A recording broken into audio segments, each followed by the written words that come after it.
Assalamualaikum warahmatullahi wabarakatuh. Pemirsa yang dirahmati Allah, kita pada kali ini akan berbicara tentang kafaroh dan fidyah. Apa itu kafaroh? Apa itu fidyah? Kafaroh lebih banyak ditekankan kepada orang yang membatalkan puasanya langsung dengan berhubungan suami istri pada siang hari. Tetapi kalau fidyah lebih banyak dikaitkan dengan perempuan yang sedang hamil atau menyusui pada siang hari di bulan Ramadan. Maka ketika ada suami istri yang sangat tidak mampu untuk melakukan hubungan suami istri pada siang hari, sebaiknya tidak langsung membatalkannya dengan cara melakukan hubungan suami istri, tetapi dia membatalkannya dengan minum air misalnya, sehingga puasa yang harus dia ganti itu cukup 1 hari. Tetapi kalau bicara kafaroh, ketika ada suami istri yang melakukan hubungan seks pada siang hari tanpa membatalkan dengan air atau minum terlebih dahulu, maka dia dikenakan kafaroh. Kafarotnya itu cukup berat sebetulnya. Pertama, dia harus memerdekakan 1 budak. Pertanyaannya sekarang, apakah budak itu ada? Kalau tidak, maka dia harus it'amu sittina miskinan. Dia memberi makan 60 orang miskin. Kalau misalnya juga tidak mampu, maka dia harus berpuasa syahraini mutatabi'aini, 2 bulan terus menerus. Apabila di tengah perjalanan dia gugur, artinya dia tidak bisa melanjutkan, maka harus kembali lagi dari hitungan pertama. Betapa beratnya sebetulnya kafarat itu. Nah, disinilah kita dituntut untuk berusaha menahan diri walaupun itu hubungan suami istri pada siang hari, karena kafarat itu cukup berat untuk dilaksanakan. Kalau fidyah itu biasanya dikaitkan dengan seorang perempuan atau seorang ibu yang sedang hamil atau melahirkan.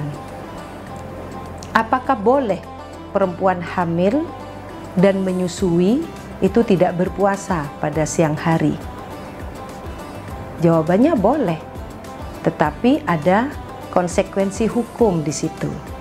Misalnya nih, kalau in khafata ala anfusihima, kalau misalnya ibu hamil atau menyusui itu hanya mengkhawatirkan dirinya sendiri ketika berpuasa, misalnya nggak kuat karena memang dia asupan makanan itu kan berbagi nih, bukan hanya untuk ibu, tetapi ada janin di situ kan, ada bayi. Nah, misalnya dia nggak mampu untuk berpuasa karena dirinya sendiri, maka iftarota, boleh dia berbuka, artinya berhenti berpuasa, membatalkan puasanya. Wa alaihi mal qada'u, cukup dia itu menggantinya puasa itu nanti di luar bulan Ramadan.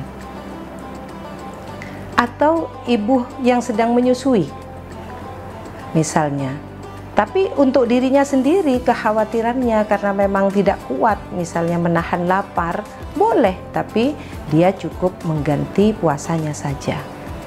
In khafata ala waladaihima, apabila seorang ibu yang sedang hamil atau menyusui itu mengkhawatirkan akan keselamatan bayinya, misalnya kalau dia berpuasa dikhawatirkan keguguran, atau yang menyusui produksi ASI-nya tidak cukup untuk bayinya, maka fa'alaihi mal qada wal kafaratu an kulli yaumin muddun.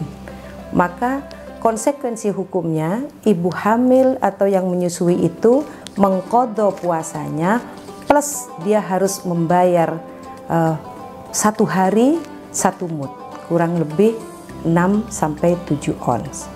Artinya hamil dan menyusui itu sebuah anugerah bagi perempuan, pemberian Allah secara kodrati tidak mungkin ditolak. Tetapi ketika dia tidak mampu untuk berpuasa pada saat hamil atau menyusui, maka disitulah kejujuran dari seorang ibu, seorang perempuan itu, apakah dia karena anaknya atau karena dirinya sendiri. Maka konsekuensi hukumnya itu berbeda.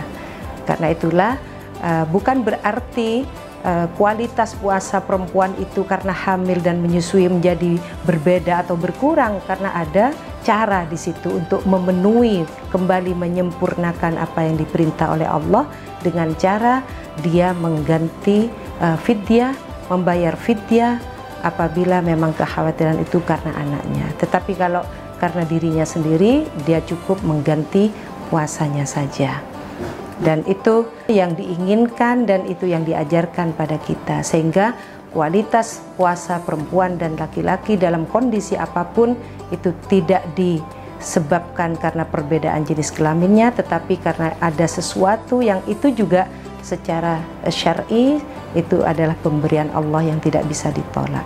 Karena itulah berbahagialah perempuan juga bisa berpuasa dengan cara yang baik dan berkualitas, asalkan mengikuti aturan atau hukum yang sudah diajarkan. Terima kasih. Wallahu yarhamuna birrahmah. Wassalamualaikum warahmatullahi wabarakatuh.